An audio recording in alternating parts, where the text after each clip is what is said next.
Welcome. Good afternoon, everybody, and welcome once again to another American Spaces on Air, an initiative brought to you by the American Space at Instituto Chileno Norteamericano in Santiago, the American Academy of Science and Technology from Universidad de Talca, and the Fulbright Commission in Chile, with the support of the American Spaces Network in Chile and the United States Embassy in Santiago. Today, we have a very special guest. His name is Edward Carter, and he's a journalist, lawyer, and Brigham Young University professor of communications. He has authored more than 36 academic journal articles on media law and free expression.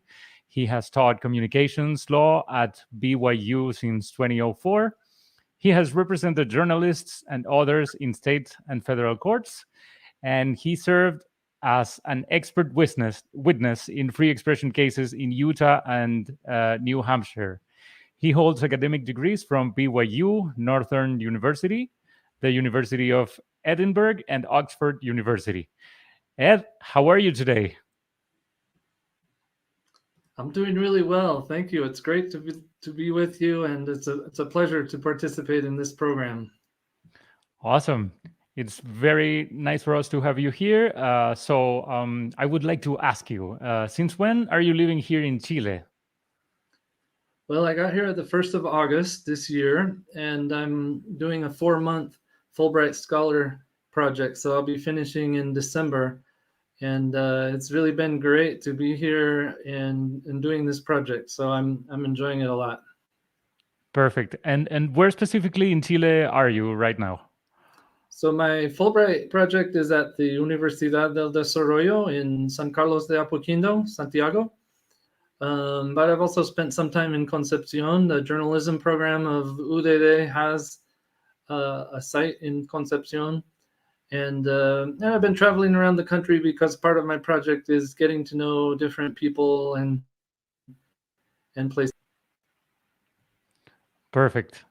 And why did you choose to come to Chile for your Fulbright program?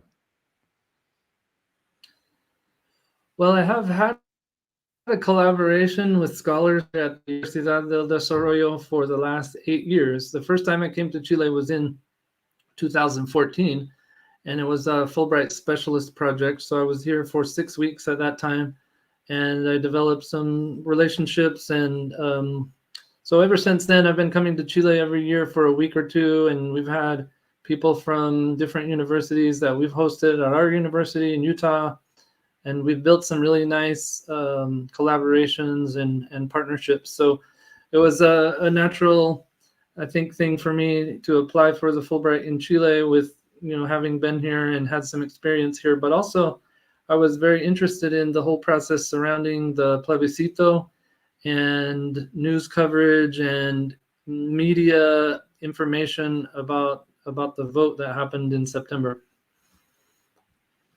Perfect. And could you explain a little bit of what your current project is about? Yes, so the project really consists of two major things, and one is researching the disinformation that happens in the media space, especially surrounding the plebiscito, and of course in the United States we've just had a midterm election yesterday, and so we see some of the different things that happen relating to that. So I've been working on a book with some scholars here at Universidad del Desarrollo, and we've just sent it to the press. It will be published in December, and I wrote one of the chapters, and the focus is on combating disinformation, and specifically I was focused on journalism and how journalism can help cut through some of the confusion and disinformation that's out there. So that's one major aspect of the project, but I'm also doing a second part which has to do with safety of journalists and fighting impunity and attacks on journalists. So I'm organizing an international symposium with scholars from here in Chile, United States, Ukraine, Nigeria, Uganda, Georgia, United Kingdom, and we're going to be meeting in about a week, and everybody's going to be sharing their research on the topic of safety of journalists and combating impunity for attacks on journalists. So that's kind of the second major part of my project. But both of those things tie together around the role of journalism in society and the importance of freedom of the press, but also obviously accountability and responsibility in communicating information. Absolutely. Basically, everything that you're working on is super, super, super, super important for a society to function correctly. We need access to free information, but at the same time, this information should be, the people communicating this information should be accountable for what they communicate, but they should also do it safely. The environment should be safe for them to report on the things that are happening around us. So that is everything. All of that is super, super important. Yeah, for sure. And I think it all kind of comes out of the baseline of that freedom of expression is protected in Chile, in the United States, and also in international law. But the reason, there are various reasons or values behind that protection, and we protect journalism in society, for example, because it keeps us informed about information that we need to make decisions and policies to support and candidates to vote for. But also it keeps government in check in terms of its use of power, and serves various societal goals. And so I think sometimes politicians have successfully convinced large portions of the population that journalists are just enemies of the people, or are engaged in fake news, and they need to be punished, and journalists are sometimes scapegoated. But I think that's a very dangerous thing to happen in society. Now, of course, journalists are not perfect. There are mistakes that happen, and there should be corrections and accountability, and there should be efforts to get the information correct and accurate. But the point is that journalists generally are engaged in the public service of trying to gather and disseminate truthful and accurate information on important topics. And so it's to the benefit of all of us to understand how journalism works, and understand how to get high quality information, and then recognize when there's low quality information that we should disregard or work to correct. And so I think for all citizens, it really is becoming a critical skill to function in society. We need to be able to be news literate and understand how to cut through some of the confusion out there. Perfect. And speaking about news literacy, as a lawyer and as a communicator, tell us how you started on news literacy, and why it is important for people to improve their awareness on this matter. Sure. Well, so in my own life and career, I started out as a newspaper reporter for 4 years. I was working as a journalist, and I saw how it was difficult to sort through lots of complex pieces of information, and recognize what's valuable and high value and truthful. And then I went to law school and became a lawyer. And as you said in the introduction, I've done some representation of news organizations and journalists. And what I've realized in all of that time is that in the United States, we have extraordinary protection for journalists under the First Amendment. And in international law, we have really strong protections for journalists under the Article 19 of the International Covenant on Civil and Political Rights. And Chile also protects the right to freedom of expression and the press. But all of those things really are useless if people stop believing in the value of journalism and freedom of the press. So the law does not execute itself, right? It requires us as citizens, as community members, as leaders, to understand and believe in and support and promote those principles, because we think society is better when we have transparency, when we have a variety of voices in the media space. And so I think educating ourselves about that is critical, because I honestly believe that if people stop fighting for the right to free press, it can just go away, right? It will just it will just disappear if we don't think it's important and we don't continue to uphold it. And so, that's kind of what I've tried to do in my career as a journalist, as a lawyer, and as an educator, is to advance the notion that societies are better, are more sustainable, are more resilient if we have vigorous journalism happening. Now, of course, journalists sometimes rub people the wrong way and say, write and publish and broadcast things that people are unhappy about, or sometimes could be offensive or perceived to be harmful. And of course, there are legal repercussions, if something is truly defamatory or invasive of privacy or violation of some kind of other law.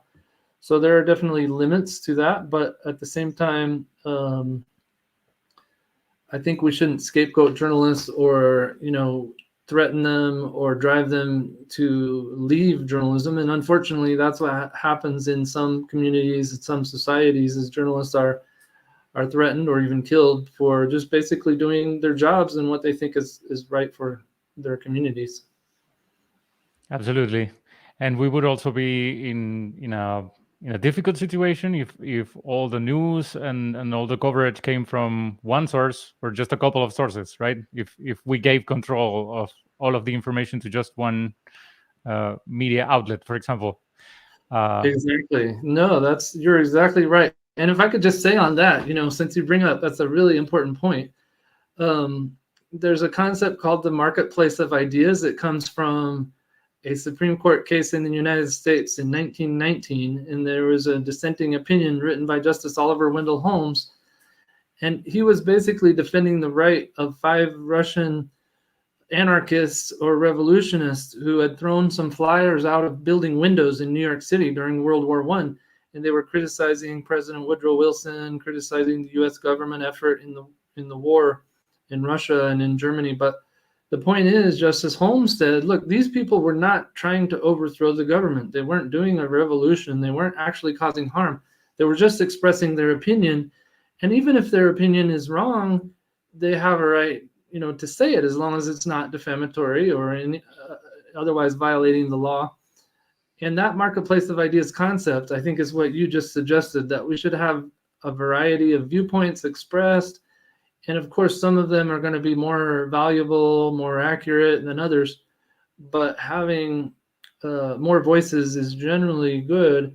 And the marketplace is supposed to be able to correct itself. If something is not true or not helpful or not accurate, then as a society, collectively, we need to be wise enough to recognize that and to correct or fix the problem. And so that's kind of the basis of, freedom of the press and freedom of expression, is allowing people to say what they want to say, but then we correct it if there's a problem. Of course, the marketplace is not perfect, and sometimes it's flawed. And right now, what we're seeing in the world, in Chile, in the United States, and elsewhere, is 2 types of disinformation. There's intentional disinformation, and then there's unintentional disinformation. And I can talk some more about that, but I think it's important to recognize that there's a difference between somebody who's saying something false and they're saying it knowingly, that knowing that it's false, versus somebody who makes an error in good faith, trying to say something that they thought was true, but then making a mistake. There's an important difference there. Yes, where the two usually come together in our modern times is when someone spreads information on purpose, misinformation, and then people usually don't check and reshare that information, not knowing that it's false. So that's also a huge problem that could be combated. And that brings me to another question, right? So it is the responsibility of journalists to share accurate information and do proper research and all of those things. That's their responsibility. But what is the responsibility of the audience consuming the information? How should we handle the information that we receive? Yeah, that's a great question. Well, I think one of the important things there is not to get into our echo chambers. I mean, on social media, we have algorithms that feed us information that we probably already identify with. I mean, the algorithm knows what kind of messages I like to get on Facebook, on Instagram, or on Twitter. And so I'm receiving things that the algorithm is telling me that I like or that I want. And so, but we have to be careful with that, because it could easily lead us into, these bubbles or echo chambers where we forget that there are other people out there who see things differently. And so I think one of our responsibilities as media consumers, which we all are, is to be open to a variety of viewpoints and not to get stuck into our bubbles, with our social media algorithms. And so we have to consciously go out and seek information. Now, I'm not saying consciously go out and seek false information, but consciously go out and seek sources of information that are different than what I traditionally would choose to pay attention to, and then be open to learning new things. Like I think as a consumer of media, I want to have high quality information, but I also want to learn new things from new sources all the time that I, maybe haven't been exposed to before. And so I think we have to be proactive about that, about seeking valuable, high value information. So that's one point for sure. And then, the second thing I would say is that if you're not paying for media as a subscriber, that's okay, right? There is a business model where advertising pays for it, and that's traditionally been what has supported journalism. But increasingly in the social media space, consumers are really the product. So instead of the news content being delivered to us alongside of advertising in order to support the news, really what we're getting is the eyeballs of the consumers are being sold to advertisers. So consumers are really the product that's being sold, and the social media sphere is built to hold our attention so that advertisers get more of our time, and so we have to be, I think, a little careful with that, to know if I'm not paying for it, I'm the product, I'm not actually the consumer. But if I'm a subscriber to a service, then we could be more confident that there's something that's being provided to me as a consumer that I'm paying for that could be valuable information. Now, of course, there is valuable free information on news organizations, websites and social media channels. But what I'm seeing is increasingly, to get high value information, consumers need to be willing to pay a subscription fee. And then, I think just generally in the news literacy space, it's important to recognize, again, the difference that I mentioned with disinformation. Well, the Congressional Research Service in the United States has made a definition of disinformation versus misinformation. And they're two different things. Disinformation is intentionally false, and misinformation is unintentionally false. And so if somebody is doing, intentional propaganda and falsehood, that's disinformation, we need to be able to recognize that and know, okay, that's really not helping me get closer to the truth.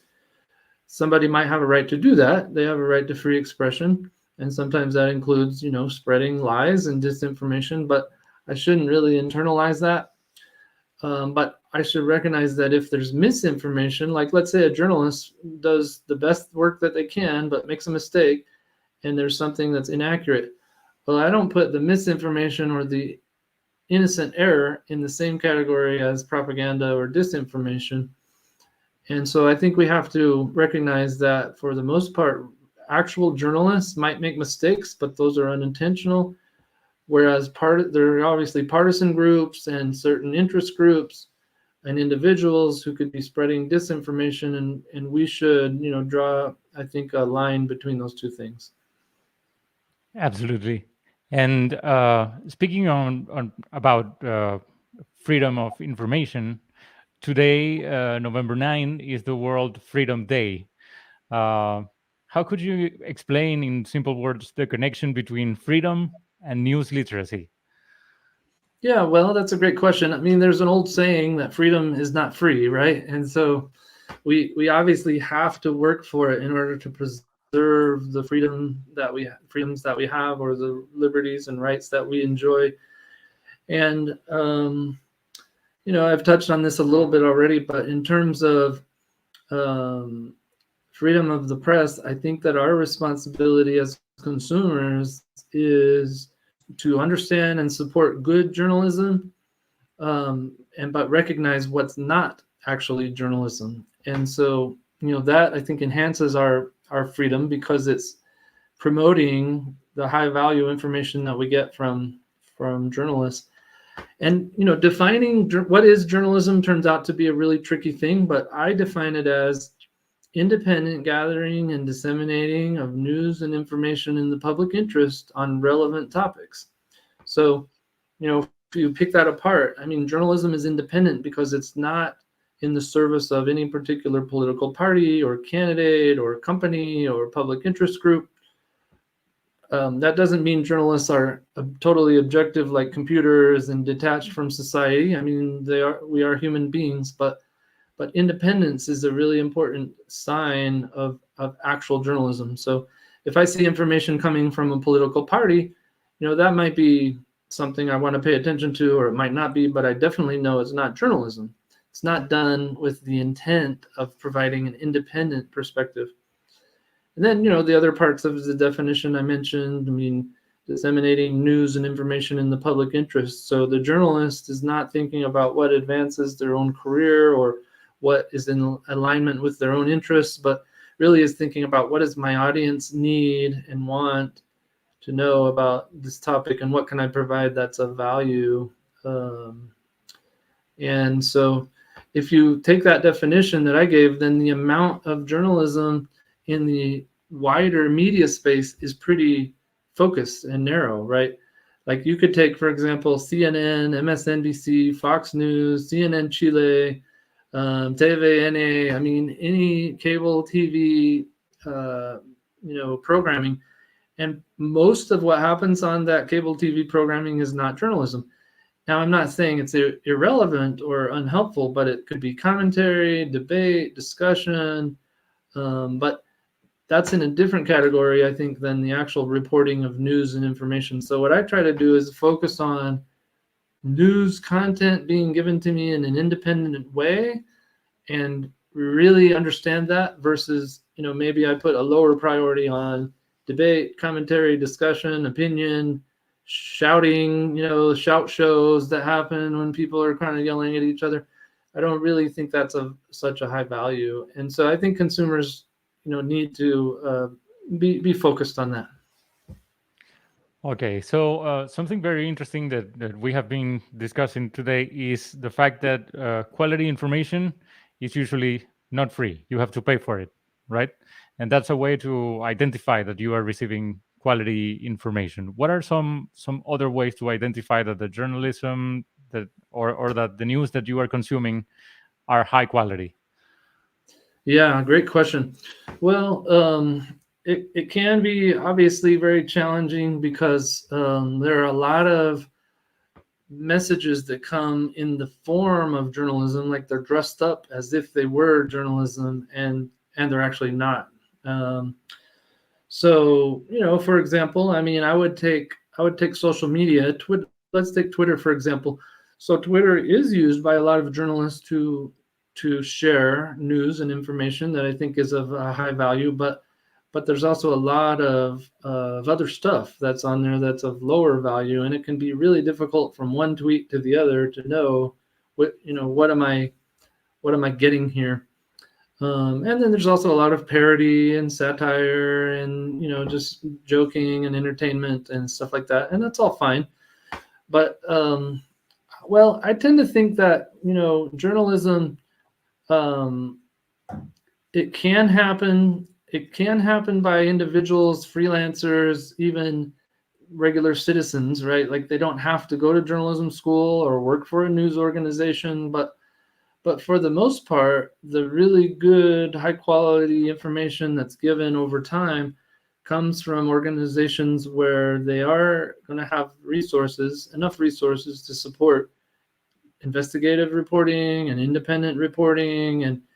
And so, I mean, there are some respected news organizations that I pay attention to. I think The Atlantic in Washington, D.C. is a really good magazine that has independent news reporting and does a good job of covering multiple aspects of various stories, other established news organizations that I pay attention to. I mean, the New York Times, Wall Street Journal, Washington Post, Los Angeles Times. And I mean, I think some people in Chile know some of the history of El Mercurio and Copesa and some of the news organizations, and there are various good and maybe not so good aspects to the history there and everything like that. But for the most part, I see high quality news coming from El Mercurio and from CNN Chile and from the Clinic. There's other kind of other news organizations. I mean, I think Radio Bio does some really good work, and such recognized news organizations I think tend to be more reliable than, say, just a guy on Twitter or somebody with an Instagram page or something like that. So it's not a foolproof way, but I do think we can generally be more trusting of larger news organizations that have a track record of doing independent reporting. Perfect. Okay, and going to a lighter subject for a little while. So you mentioned that you have been to Chile before, right? Yes. Okay, so how good is your Spanish? Más o menos. Okay. Yo enseño y hago investigaciones en español, pero con un acento de gringo. Entonces, algunas personas me dicen, no te entiendo, pero por la mayoría de la gente se entiende. Me gusta hablar español y tratar de entender la cultura, y me gusta mucho la comida, los paisajes. Bueno, Chile tiene mucho para ofrecer y he viajado un poco al sur, al norte. Estuve en San Pedro de Atacama, estuve en Punta Arenas. Este fin de semana estuve a las Torres del Paine y hace una semana fui a Rapa Nui. Entonces, hay muchos lugares muy lindos y me gusta. Bueno, la gente tiene paciencia conmigo cuando estoy tratando de hablar español. La mejor parte de los acentos es que siempre hay una historia detrás del acento, así que siempre podemos conocer un poco más de las personas que estamos conociendo cuando hablan un idioma distinto. Y eso es fantástico. Sí, es cierto. Yo siempre cuento a las personas aquí que vivo en Utah, que es un estado en el oeste de los Estados Unidos, cerca de Nevada y California, pero tenemos montañas, desiertos, podemos esquiar. Es muy parecido a Chile, menos el mar. No tenemos el mar, pero sí tenemos otras cosas muy parecidas. So Utah is kind of a Chile light. Something like that. Yes, exactly. Very good. Fantastic. I haven't been to Utah yet. I hope one day I can visit Utah. Yes, it's a beautiful place. Perfect. Now, talking about Chile and the United States, which similarities do you see between the American and the Chilean culture in general? And more specifically, also around literacy. Sure. Well, like I said, I was watching closely the plebiscito and the discussion, news coverage, and campaigning leading up to the vote in September. And I guess I would say, unfortunately, we're seeing some similarities in Chile with what's been happening in the United States last 6-8 years in terms of disinformation campaigns. I mean, I think that there were some calculated disinformation campaigns during the election leading up to the plebiscito. I don't think it was maybe at the same level as, for example, what we saw in the United States in 2016 with the presidential election. There were Russian bots who were doing a lot of disinformation on Facebook, on Twitter about the campaign. And I don't think it's reached that level yet, but there definitely are some tendencies toward disinformation that are concerning. And so that's, I think, a similarity that's unfortunate, but is something, I guess there is an opportunity for us to to learn a little bit from the United States about what to avoid in Chile. You know, what we don't want to have happen, or what we don't want to allow happen, is the same level of maybe political division and people hardening in their positions to an extent that they don't get along with their neighbors or family members, or they can't relate to people who have different beliefs than them. And I think that's unfortunate, you know, because one of the things that has made the United States great for its history is it's a melting pot of cultures. And it should be, you know, it's been traditionally very open to immigration, incorporation of new cultures and new people. And that openness is a good thing. But I see that changing a little bit in the United States with this political, you know, division that's become so just so hardened. And I hope that doesn't happen in Chile. I mean, I think here there's obviously now increased immigration. I go to play basketball in the Parque Araucano in Santiago, and there's people from Venezuela and Haiti and all kinds of countries. And I love going there because I feel like on the basketball court, we're all the same. You know, it doesn't matter where you're from, what color your skin is, how much education you have. We can relate to each other. But in society, you know, I realize, I know that it's not quite that simple, but I just think that would be good to be incorporating new cultures, new people. And of course, it has to be done in a legal and, you know, orderly way. But it's just, I think, unfortunate that we kind of see this political division happening.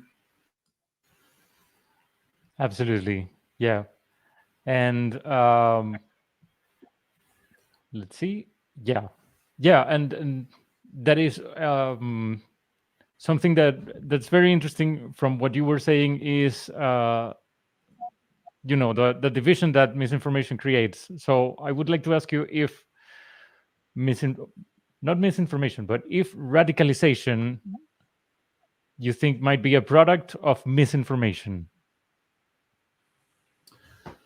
Yeah, that's a great question. I mean, I think showing the cause and effect there is always going to be challenging, but to me, it definitely seems like there is a link. I mean, we have, you know, anecdotal examples, so I'll just share one of those. And this is not to say that, you know, it proves the point, but a few weeks ago, there was a situation in Florida where the FBI conducted some people call it a raid, but there was a search warrant that was executed at President Trump's home, Mar-a-Lago. It's actually a resort, right? A hotel, but he lives there in Florida. And the FBI, you know, got a judge to sign the warrant. And so there was evidence that there were classified documents that he had there that he shouldn't have had.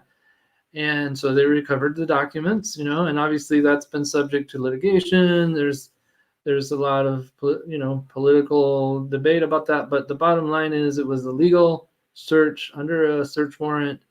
It wasn't the deep state, you know, seeking to harm President Trump for political reasons or anything like that. But there were some people who I think had been radicalized enough and were convinced, you know, this was just evidence that the government's out to get Trump. And there was actually a man in Ohio who died while attacking an FBI field office, you know, and there was evidence that he had been convinced that the government was out to get Trump, and we're in the end times, and we're having a civil war, and we need to go, you know, attack the FBI with weapons. Now, that was just one example, and I hope that doesn't happen, you know, broadly or more widespread. But I definitely think that some people have become, you know, so convinced of the position that they're in politically that it can lead to unnecessary violence or radicalization. And sometimes, you know, like I said earlier, those attacks are taken out on journalists. I mean, attacks can happen online, so verbal attacks, but those could also sometimes lead to, you know, physical attacks. And there's research about some links between the verbal online harassment and abuse that happens and the physical attacks that happen. And unfortunately, one of the things that's been shown is that online, harassment and verbal attacks tend to happen more so to women and minorities.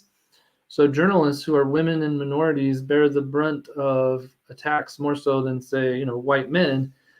And so that's just an unfortunate, I think, thing that we see happening. And we're trying to find ways, like I mentioned, this international symposium that I'm organizing with other scholars. We're just trying to find ways to understand the problem and the solutions better. Like one author, one researcher is looking at how to identify early warning signs of physical violence by examining or analyzing social media messages, and is there something that we can do before it reaches a level of physical violence once we recognize verbal harassment online. Perfect. And related to all of this, what do you think are the main challenges or opportunities when it comes to responsible free expression and responsible journalism? Yes. Well, I've probably mentioned enough of the challenges, and I don't want to seem like I'm pessimistic. So let me go with the opportunities. And I appreciate you bringing that up, because I am generally an optimistic person. And I think that there is a lot of reason for optimism and hope right now.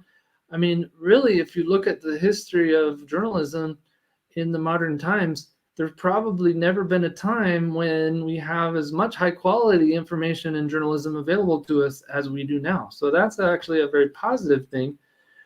Of course, there's also a lot of other stuff, like I said, that we have to sift through to get to the high quality information. But it's a nice thing to know that there is good information out there and we can access it. We have multimedia tools at our disposal on our phones, readily accessible to many people.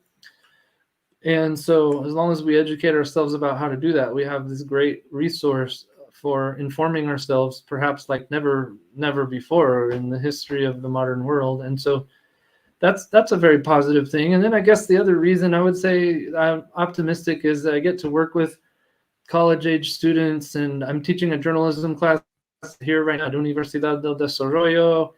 I teach my students in Utah at BYU, and every time I interact with young people, college age students, I'm really, my hope is renewed, my hope in humanity, because they are just great enthusiasm for life and the world, and they have great hopes for the future, and lots of talent and ability and just goodness.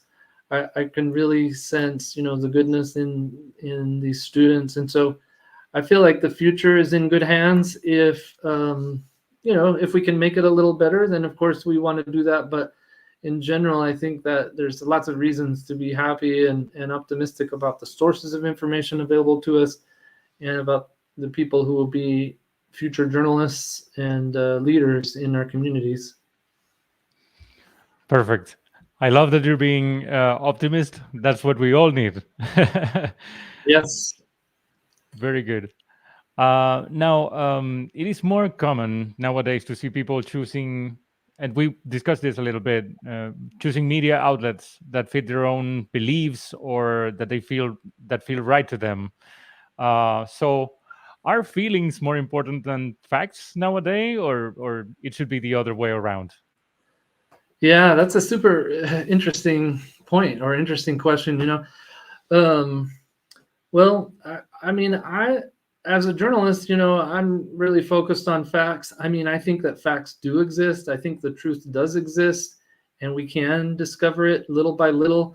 Of course, we have to chip away at that. I mean, it doesn't all become uncovered at once. On a big story, it takes time for facts and truths to come out. But I really feel like, there's an old saying, and I think it's attributed to Daniel Patrick Moynihan, a former senator from New York, that each of us is entitled to our own opinions, but we're not entitled to our own facts, right? And so I can have feelings and I can have my opinions, but I shouldn't pretend like those are actual facts. And I think sometimes people today are conflating their feelings or their opinions with the facts. I mean, I guess I might be naive or simplistic, but I think the facts are the same for everybody. The truth is the same for everybody. And we just have to choose to or not. And so I don't really believe in alternative facts. I mean, there's only a set of facts, and so we ought to, I think, recognize that. And sometimes it requires some humility. Like I might have to admit, hey, I just learned something new. I was wrong before. I thought something was true, and now I discovered that it's not. And so that takes a certain amount of humility and willingness to admit that we were wrong. And unfortunately, some leaders in our society are just never willing to admit that they were wrong, and they don't seem willing to learn new things. I think we can set a better example of how to do that, because that I think that's a key thing is constantly learning, and part of that process is realizing that whatever we thought before was perhaps not fully informed. Absolutely. And as people, we also have a responsibility to not just conform with the things that we're reading, right?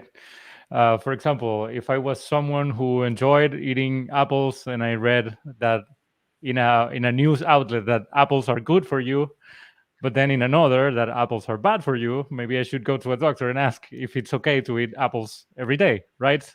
I should go and check with the expert and not trust anything I read on the internet. Yeah, it's a good point. I mean, there is kind of a distrust in society of expertise, and I mean, I get why that happens. I understand that some people don't want to be told what to do or what's good for them. They want to make their own decisions and everything. But I think that experts can be helpful, and we don't have to blindly follow them, but certainly we shouldn't disregard them. I mean, an expert is just as worthy of my attention, if not more so, than a non-expert. I mean, that's the thing that kind of, I think, is ironic. Some people who don't believe in following experts, well, who are they going to follow? A person who is ignorant, and that's worse, right? And so yeah, I mean, I think some trust in expertise is good. I mean, scientists, researchers, scholars, doctors, people who have experience are going to be worthy of our attention. And, what I tell students in journalism is, look, we should apply a healthy skepticism to things that we're told, but not cynicism. I think cynicism is harmful to our psyche, our life, because it just makes us pessimistic and we think the world is just hopeless. But to be skeptical is okay. That just means that I want to verify things. I want to check things out. I want to have multiple sources of information. And so if in the example that you used, if I read a study and it says, hey, apples are good for you, then I think, okay, well, that's great. I'm glad to know that. But also, I'm going to research a little bit more. Let me read, a couple more things about that. Let me know the background of that study, understand the limitations of it. And so skepticism would just lead me to say, I'm going to find out for myself and try to verify what I can. But not totally disregard the not think I can do it all myself. Like I might not know how to fix, so I have to trust the expert somewhat. Absolutely. And when there are algorithms feeding you exactly the type of news that you want to read, maybe you can also have limitations looking for more information. So yes, it is important to just keep trying to search for new sources. And regarding that bit of information right there, we have a question from YouTube from Antonia Ronda that I am going to share on the screen. So she says, hey, Ed, your Spanish is great. My question for you is, how do you think that this information affects on young adults when it comes to everyday life? Do you think they're the main target of it? Okay. Yeah, that's a great question. Y gracias por el comentario sobre mi español. Well, so, yeah, that's a really good question. I mean, I will admit, I have not researched that specific issue, but I'll share a few thoughts about it, and then I'm going to take a note of it because that would be a really interesting thing to do some more research about. I think I would say that, there are differences in disinformation being targeted to older people versus younger people. I mean, everybody has kind of this, and this is kind of a cliche example, but everybody has this crazy uncle on Facebook who post, conspiracy theories or things, wild things about whatever. And what I kind of think about that is, well, of course the person has a right to do that, but I don't share those things. It's not always an uncle, but sometimes it's like an older relative or neighbor or something.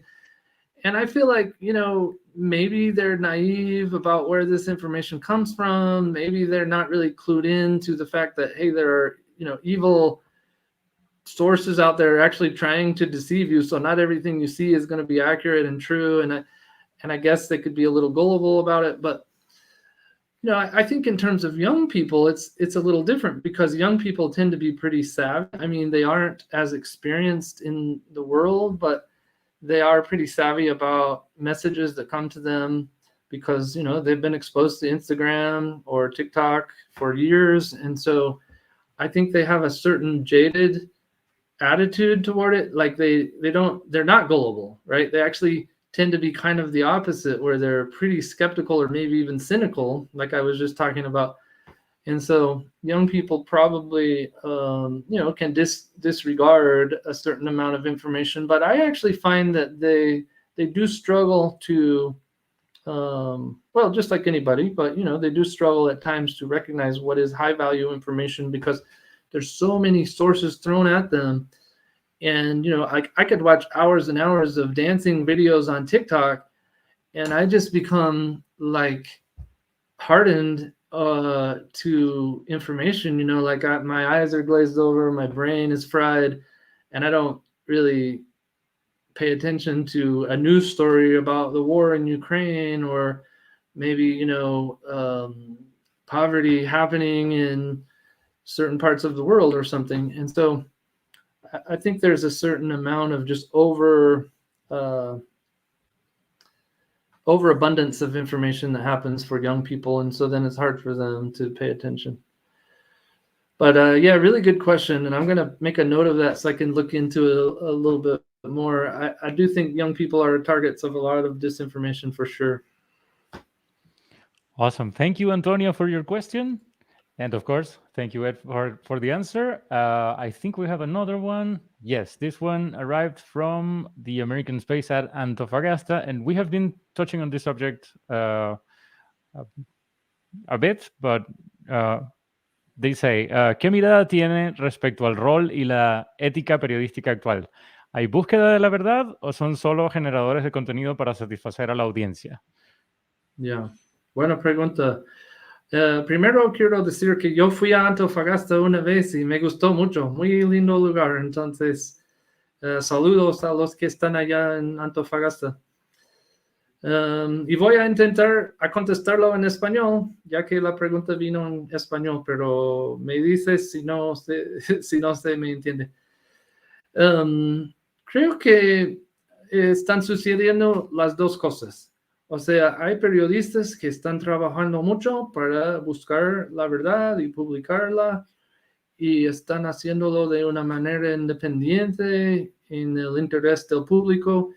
Eso está pasando. Yo conozco muchos periodistas que dedican sus vidas a hacerlo. No lo hacen por dinero, no lo hacen por llegar a ser famosos. Lo hacen porque creen en la prensa y en el rol de la prensa en la sociedad. Y eso sí sucede. Pero a la vez sucede la otra cosa en la pregunta, que hay también personas nada más enfocadas en generar contenido. Desafortunadamente, algunas organizaciones de periodismo se han perdido un poco y han cambiado su forma y se enfocaron demasiado en el contenido que obtiene clics, y creo que eso está mal, porque el periodismo no es siempre popular, pero es importante, ¿no? Y creo que una cosa que debemos hacer es encontrar formas de pagar los gastos del periodismo que no dependen de muchos clics, ¿no es cierto? Porque lo que va a traer los clics no es siempre la información importante que necesitamos. Y bueno, hay formas de pagar los gastos de periodismo, hay fundaciones, hay organizaciones sin fines de lucro. Hay también en algunos países el gobierno da dinero para ayudar al periodismo o sostener al periodismo y pienso que todas esas formas tenemos que seguir desarrollando para que el periodismo pueda ser independiente, aún independiente de la necesidad de ganar dinero, si es posible. Perfect. Thank you very much. And we are reaching now the end of the interview, so I still have two questions. And the first one of those is: as the world becomes more and more globalized and more content is being shared, do you think that it will be harder to fact check information sources in the future? Yeah, that's a great question. I mean, I think so. I think, we obviously live in a really complex world, and sometimes it feels really close because, again, I can be on Twitter and I can see a video on YouTube from any country, and I can feel like, hey, I'm close to that situation, but things can be really complex. Like I mentioned, the war in Ukraine. I've read a lot about it, but I've never been there. I don't really know what's happening on the ground, and so it could be easy for me to be deceived about that because maybe I'm just paying attention to one source of information. I mean, I generally think it's pretty clear in that situation that, Russia is being an aggressor and needs to stop. And there have been human rights violations. It's pretty clear there's been a lot of good journalism about that. But it's still crazy to me that there are some people who believe and say they believe that somehow Ukraine is in the wrong and Russia is fine and is okay and hasn't done anything wrong. I mean, there are people apparently confused about that, or maybe willfully, confused about it. And so I guess it is hard, to know the truth. But I think we should, I don't know, I think we should use our common sense and just, do the best that we can and just know that if a politician says Russia is doing good, well, what's the reason why they would say that? Are they receiving donations, money? Is there some kind of corruption happening there? That's, again, where verification and skepticism would come in to my mind. And I would say, well, I'm going to research why this guy is saying that, because that doesn't feel right. Perfect. We have just received another question from social media that I think is very relevant. We have touched on it as well a couple of times, but here we go. Okay, it's in English as well. So, hello, I want to thank you for this interview and sharing your opinion regarding disinformation and misinformation. My question is, how or what's the best way to counter misinformation beside rectificate the source of the news, or what tips do you recommend in order to validate information? Okay. Yeah. Thanks, Danielle. Great question. Well, I mean, I'm going to suggest a couple of things there. I think obviously, when we're interacting on social media, it can be very easy for us to be aggressive or strident. Like sometimes I see somebody responding to a news story and they say, hey, you journalist, you're an idiot. You're stupid because you got this wrong. And why are you such a, jerk and everything? And what I think is, look, the journalist might be a fine person. Maybe they just made a mistake. And so let's not jump right to saying you're an idiot and you're a jerk and you're, stupid. Maybe just civility would be important there to say, look, I think you got something wrong. Here's the source of the information that tells you what would be accurate. And I would appreciate if you could, correct this.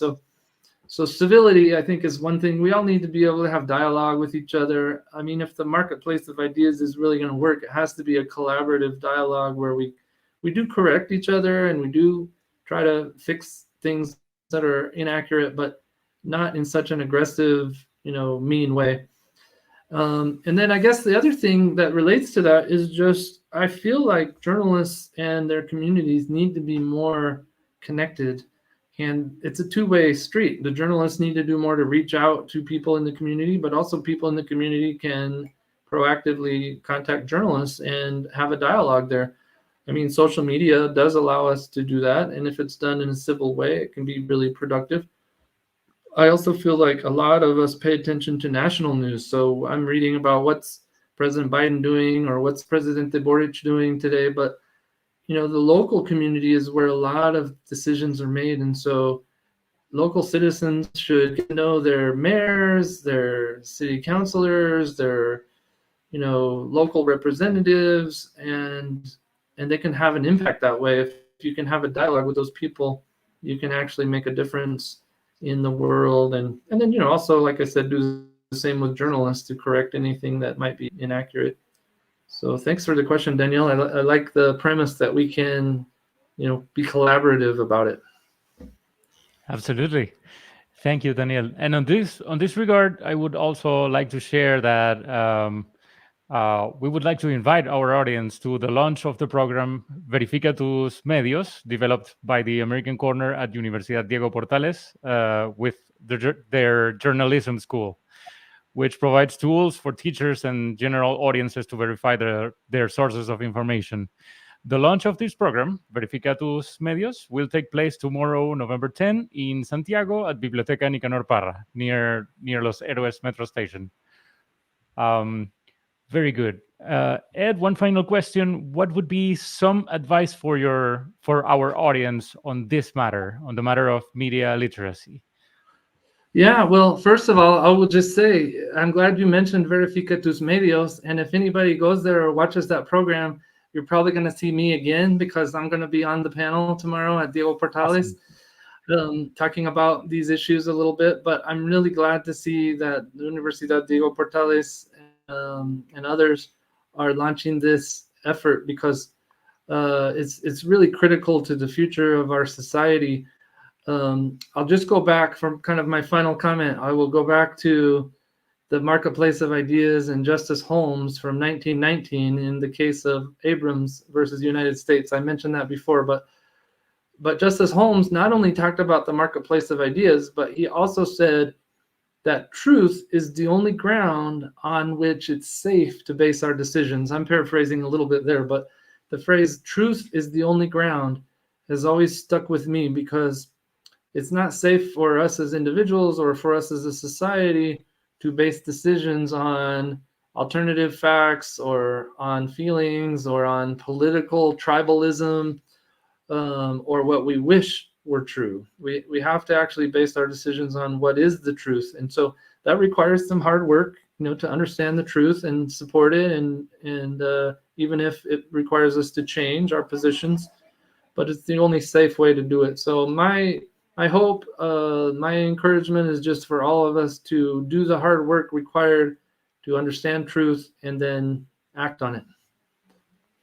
Very good. So we can conclude that it is important to follow paid sources of news, follow a diverse group of sources of news, even if they are not, even if you don't have to pay for them. You need to support the truth, and those are the main things that we need to make sure that we are getting quality information. So, Ed, thank you very much for spending this hour with us, talking to us about this important subject. It was a wonderful conversation. I think everyone in the audience can agree. And it was a pleasure having you here. And I'll see you tomorrow at the event. Sounds great. Thank you so much. And thanks everybody who's listening. Bye. Bye-bye.